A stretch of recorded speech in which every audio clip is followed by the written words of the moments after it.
하나님 말씀 사도행전 11장 19절에서 20절 말씀입니다. 사도행전 11장 19절에서 20절 말씀입니다. 합독하겠습니다. 그때 스데반의 일로 일어난 환란으로 말미암아 흩어진 자들이 베니게와 구브로와 안디옥까지 이르러 유대인에게만 말씀을 전하는데 그 중에 구브로와 구레네 몇 사람이 안디옥에 이르러 헬라인에게도 말하여 주 예수를 전파하니. 아멘. 예, 지금의 위기 시대라는 제목으로 함께 은혜를 나누고자 합니다. 예, 우리는 2023년 더욱더 예수 그리스도 복음을 누려야 되고 더욱더 이 복음을 증거해야 되는 줄 믿습니다. 왜냐하면 이 복음이 모든 것입니다. 하나님이 우리와 함께 하신다면 그 어떤 것도 문제가 되지 않거든요. 그래서 모든 문제 해결자 되는 줄 믿습니다. 주 예수를 전파한 사람들 때문에, 안디옥 교회 얘기하는 거죠. 사람들 때문에 현장은 살아나고 그리고 교회도 성장하고 그리고 우상과 재앙과 전쟁을 맞게 될 거고요. 그 결국 내 자신이 살아나게 되는 줄 믿습니다. 안디옥 교회 때문에 교회가 살아나고 현장이 살아나고 우상을 막고 그리고 전쟁을 막게 되고 또 하나님이 그런 응답을 주시는 걸 보고 자신이 또 살아나는 그런 역사가 일어났습니다. 주 예수를 전파하는 사람들 때문에. 그래서 우리도 2023년 안디옥 교회처럼 주 예수를 전파하는 사람이 되어야 될 줄 믿습니다. 고린도서 9장 16절 내가 복음을 전할지라도 자랑할 것이 없음은 내가 부득불 할 일임이라.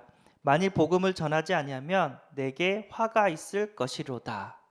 그래서 우리는 복음을 전해야 될 줄 믿습니다. 이 복음은 전하면 좋고 안 전하면 아니고 별로고 그런 수준이 아니라 사냐 죽느냐입니다.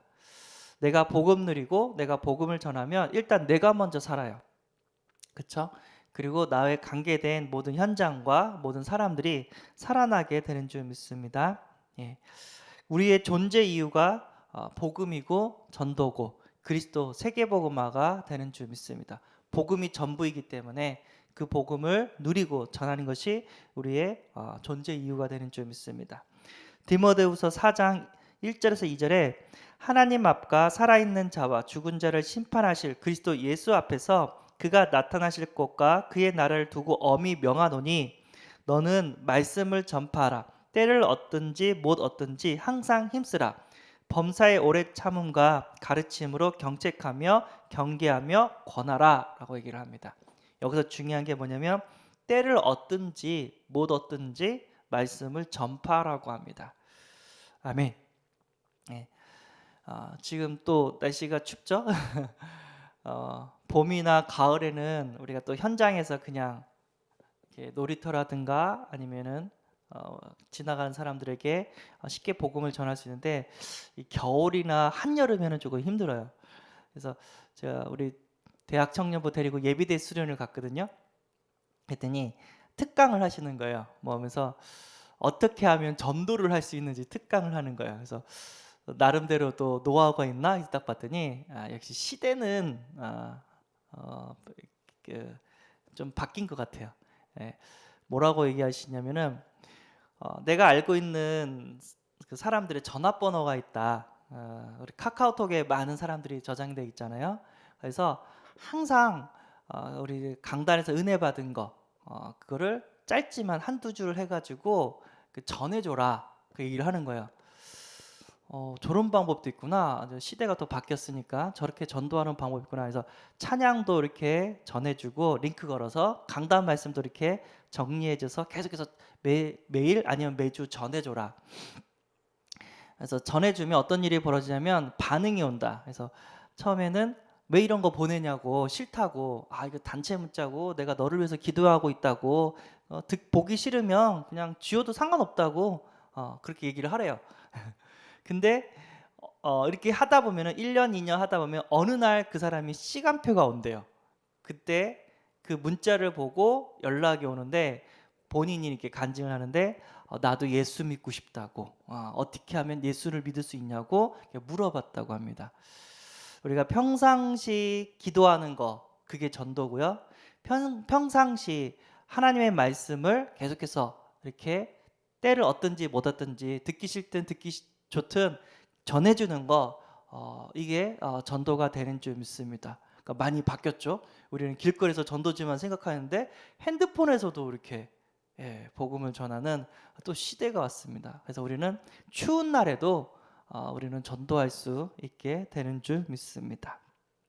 예. 그리고 전도 속에는 영육간의 모든 축복이 들어있다고 합니다. 마태복음 6장 33절. 그런즉 너희는 먼저 그의 나라와 그의 의를 구하라. 그리하면 이 모든 것을 너희에게 더하시리라 라고 하나님께서 말씀하셨습니다. 예수님께서 말씀하셨습니다.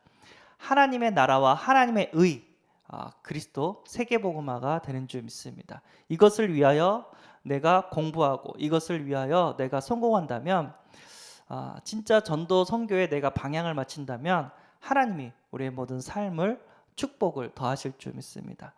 전도자에게 하나님은요 건강도 주실 거고, 전도자에게 하나님은 경제도 주실 거고, 전도자에게 하나님은 후대들도 그리고 미래도 책임져 주실 줄 믿습니다. 아멘. 자, 위기 시대가 왔대요. 이사야 60장 1절에서 5절 하면 일어나 빛을 발하라고 합니다. 왜냐면 어두움이 온 땅을 덮을 것이요 캄캄함이 만민을 가리웠다고 합니다. 그러니까 많은 사람들이 진짜 흑암에 잡혀서 영적 문제에 잡혀서 고통받고 있습니다. 이것을 우리가 봐야 돼요. 그러니까 불신자의 6가지 상태가 우리는 봐야 됩니다. 하나님 떠나면 얼마나 고통스럽고 힘든지 우리는 영안에 눈을 떠서 봐야 될 줄 믿습니다. 위기를 만난 사람들, 목사님 표현하기를 절벽, 낭떠러지에 있는 사람들이라고 있습니다. 40%가 삶을 포기하고 있다고 합니다. 그래서 매일 약 한 40명씩 자살을 한다고 있고요. 군대 현장에서는 1년에 100명씩 자살한다고 합니다. 그래서 우리 박진혁 군선교사님이 얘기를 했는데, 내가 와가지고 우리 부대에서만 2명이 또 이렇게 자살했다고 그 얘기를 간증을 또 드렸습니다. 또 인천대교 유명하대요. 전 가보지는 않았습니다. 거기 어딘지. 근데 거기만 가면 사람들이 자살을 한대요. 자살하기 참 좋은 장소인가 아니면 흑암이 역사하는 장소인가. 그리고 50%는요 삶이 힘들다고 합니다. 우리 경제 보면은 다들 힘들대요. 참 신기하죠. 집값이 올라가면 힘들다고 하고 집값이 떨어지면 또 힘들다고 하고 코로나 때문에 또 상업 아니면 장사들 또 힘들다고 하고 좋은 날은 없는 것 같아요. 계속해서 고난의 연속인 것 같습니다. 주식도 떨어졌다고 얘기를 합니다. 참. 그리고 10% 그러니까 성공한 사람이죠. 엘리트죠. 이런 사람들도 겉에 보기에는 화려하고 멋있었고 돈 많은 것처럼 보이는데 뒤에서는 영적 문제, 정신 문제에 시달린다고 합니다. 우리가 화려함을 보고 판단하면 안 돼요. 그들의 내면과 뒷모습을 우리가 알 수 있는 영안이 열리시기를 바랍니다. 우리 연예인들을 알잖아요. 저 사람 인기도 많고 사랑도 많이 받고 돈도 많이 받는데 어느 날 보니까 마약했다고, 어느 날 보니까 원정 도박에 빠졌다고 그러면서 이렇게 힘들어하는 모습을 이렇게 봤습니다. 성공한 사람이든 성공하지 못한 사람든 다 하나님 떠나면 고난의 연속이고 참된 평안이 없게 되는 것을 우리는 말씀을 통해서 깨닫게 된 줄 믿습니다. 위기 만난 교회라요. 우리 목회자님께서는요 거의 40%가 미자립이래요. 힘들죠. 그리고 50%가 이제 하긴 하는데 힘들다고 합니다. 40%가 포기하고 문을 닫는 교회가 많고요. 그리고 50%가 문은 닫지 않지만 하루하루가 힘들다고 하시는 목회자도 많다고 합니다.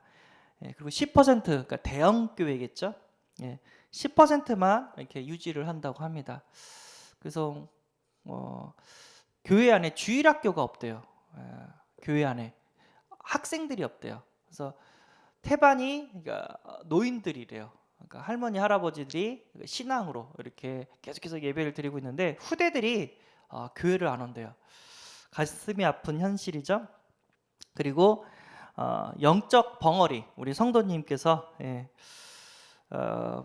복음을 제대로 설명하지 못하고 있다고 합니다. 왜 예수를 믿어야 되는데? 예수 믿으면 어떤 일이 벌어지는데? 하면서 예수 믿으면 좋아, 하나님 축복하셔, 천국 가게 돼. 이 정도 수준. 예수 안 믿으면 지옥, 예수 믿으면 천국. 이 정도 수준으로 이렇게 얘기를 하고 있다고 합니다. 우리가 왜 예수 그리스도를 믿어야 되죠? 그리스도이기 때문에. 우리는 하나님 떠나 죄와 사단의 권세 가운데 있기 때문에 계속해서 불행한 일들이 벌어집니다. 반대로 예수 그리스도가 죄 문제를 사해줬고 사단의 권세를 깨트리고 하나님 만나는 길을 열어주셨기 때문에 날마다 기쁨과 감사와 평안이 주어진 줄 믿습니다. 그 예수 그리스도 때문에 죄가 사함받았기 때문에 우리는 천국 가는 천국 백성이 된 줄 믿습니다. 꼭 전할 수 있는 우리 성도님들이 된 줄 믿습니다. 베드로전서 3장 15절 너희 마음에 그리스도를 주로 삼아 거룩하게 하고 너희 속에 있는 소망에 관한 이유를 묻는 자에게는 담대한 것을 항상 준비하되 온유와 두려움으로 하고 대답할 것을 항상 준비하되 온유와 두려움으로 하고. 그래서 대답할 것, 내가 예수 믿고 어떻게 바뀌었는지 어떤 응답을 받았는지 꼭 증인이 되는 은혜를 있기를 소원합니다. 우리 목사님이 또 중국에서 공안들한테 100번을 잡혔는데도 복음을 말할 수밖에 없는 우리 그 전도자를 들었잖아요. 그때 배경이 뭐였냐면 하나님 떠서 너무 고통스러워가지고 마약 중독에 빠졌는데 예수를 영접하고 거기서 자기가 해방받았습니다. 진짜 그거보다 더 큰 증거는 없는 줄 믿습니다. 저도 그 비슷한 거를 모교에 있을 때 한번 들었거든요. 그 당시 그러니까 제가 한 30대였던 것 같아요. 그 당시 40대 청년이 이렇게 교회에 들어왔어요. 새벽 기도를 빠지지를 않아요. 수예배를 빠지지 않아요. 금요 기도를 빠지지 않아요. 주일은 렘넌트 부교사로 이렇게 활동을 해요. 그러면서 이제 정교사를 못 하니까 막 청소를 해요. 너무 신기한 거예요. 얼마 나오지도 않은데 물론 장로님이 이렇게 영접시키고 다락방 하면서 이렇게 가이드를 했지만 그렇게 신앙생활을 훈련받은 렘넌트보다 더 잘하는 거예요. 물어봤죠. 간증을 얘기하는 거예요. 사실은 자기가 365일 알코올에 빠졌대요. 그러니까 술을 360을 먹었대요. 이걸 안 먹으면 하루도 살 수가 없었대요. 하는 일이 택배였어요. 옐로우 택배, 택배 이렇게 하시는 분이었거든요. 근데 내가 이 장로님을 통해서 옐로우 택배 장로님 2분이 계셨어요. 교회 안에. 이 장로님을 통해서 예수를 영접하고 신앙생활을 하는데 알코올이 끊어졌다고. 난 지금이 행복하다고. 새벽에 나와서 기도하고 수요일 금요일 계속해서 나와서 기도하고 주일날 렘넌트 어린이들 섬기고 섬기는 것도 또 청소밖에 안 해요. 그런데도 나는 이 자리가 이 순간이 행복하다고 딱 얘기를 들었습니다. 진짜 영적 문제에서 해방받고 정신 문제에서 치유받고 육신의 고통에서 치유되어지고 하나님께서 양육간의 강건함을 우리에게 더해 주실 줄 믿습니다. 진짜 복음 때문에 행복해서 우리가 목사님 말씀 것처럼 무슨 중심? 하나님 중심, 교회 중심, 말씀 중심, 목회자 중심. 다윗이 왕궁에 있는 것보다 성전의 문지기로 있는 것이 더 행복합니다 라는 고백이 우리의 고백이 되어지기를 소원합니다. 진짜 교회 바깥에 있으면 영적 문제예요. 그러나 교회 안에 있으면 날마다 성령의 역사가 우리에게 일어나게 되는 줄 믿습니다. 아멘. 영적 저출산, 복음 못 전하니까 이렇게 교회가 이제 부흥이 안 되죠. 그리고 결혼을 안 해요. 그리고 아기를 안 낳아요. 지금 지방에 초등학교부터 시작해가지고 엄청 문제가 터지고 있어요. 아이가 안 나니까. 그래서 서울에는 솔직히 잘 못 느껴요. 왜냐면 서울 인구가 집중이 돼 있으니까 도시 쪽에 이렇게 집중이 돼 있으니까. 근데 갑자기 우리 은빈이 병설 유치원이거든요. 병설 유치원이면은 사람이 들어가려고 줄을 서는 곳이에요. 근데 사람이 지금 없대요. 혹시 아는 분 있으면 유치원에 올 수 있도록 좀 광고 좀 해달라고 제가 그 얘기를 들었어요. 와, 서울에도 드디어 이런 시간표가 왔구나. 우리가 기도해야 됩니다. 나가서 전도하지 못해도 후대를 또 양육하고 키우는 것도 전도가 되는 줄 믿습니다. 그리고 영적 고령화, 당연히 이제 아이가 없고 이제 우리가 나이가 들잖아요. 그리고 정체, 침체, 해체. 나이가 드신 분이 이제 천국 가면 교회가 사라지죠. 더 무서운 거 뭐냐면 마태복음 24장 14절에서 15절. 우리가 복음을 전하지 않으면 교회 안에 멸망에 가증한 것들이 들어옵니다. 그래서 유럽 교회는 모슬렘이 어떻게 교회를 사고 있어요. 술집이 교회를 사고 있어요. 왜 술집이 교회를 사냐면은 거기는 법으로 오래된 건물은 함부로 이렇게 부실 수가 없어요. 그래서 건물 그대로 놔두고 십자가 그대로 놔두고 그 안에서는요 술을 팔아요. 그리고 우리 교회 우리 또 이단 사이비들이 또 들어옵니다. 그래서 우리는 날마다 예수 그리스도를 전해야 되고 날마다 예수 그리스도를 이렇게 누려야 될 줄 믿습니다. 이것 때문에 우리가 이곳에 하나님께서 이곳으로 이 교회로 불러주신 줄 믿습니다. 태권도 학원에서는 다른 거 하면 안 돼요. 뭐만 하면 되죠? 태권도만 가르쳐야 돼요. 그래서 어떤 태권도 학원 선생님이 어머니들이 경제적으로 힘들면 제일 먼저 끊는 게 국영수가 아니라 태권도 학원이래요. 그 정도 힘들다고. 그래도 태권도 학원은 태권도 학원만 가르쳐야 돼요. 국영수 가르치는 날 그 학원은 문 닫습니다. 제가 그걸 봤거든요. 그리고 피아노 학원에서는 피아노만 똑부러지게 가르치면 돼요. 교회는 구제, 봉사, 사회운동, 민주화운동, 신비한 능력 다 필요 없습니다. 예수 그리스도만 똑바로 가르치면 돼요. 그래서 그 사람이 사단의 권세, 영적 문제 해결받고 죄 용서받고 하나님 축복받다가 천국 갈 수 있도록 도와주기만 하면 됩니다. 기도하겠습니다. 하나님, 주 예수를 전파할 때 안디옥 교회 같은 축복을 받게 되는 줄 믿습니다. 저주와 재앙을 막고 하나님 앞에 하늘과 땅의 모든 복을 받게 될 줄 믿습니다. 하나님, 이 시간 아파하는 성도님 치유되어지는 역사를 더해 주시고 우리 어린 렘넌트 복음 때문에 학업에 성공하고 우리 중직자님들 복음 때문에 사업에 성공할 수 있도록 축복하여 주옵소서. 우리 주 예수 그리스도 이름으로 기도합나이다. 아멘. 하늘에 계신 우리 아버지여, 이름이 거룩히 여김을 받으시오며 나라의 임하옵시며 뜻이 하늘에서 이룬 것 같이 땅에서도 이루어지이다. 오늘날 우리에게 일용할 양식을 주옵시고 우리가 우리에게 죄진 자를 사하진 것 같이 우리 죄를 사하여 주옵시고 우리를 시험에 들게 하지 마옵시고 다만 악에서 구하옵소서. 대개 나라와 건세와 영광이 아버지께 영원히 있사옵나이다. 아멘.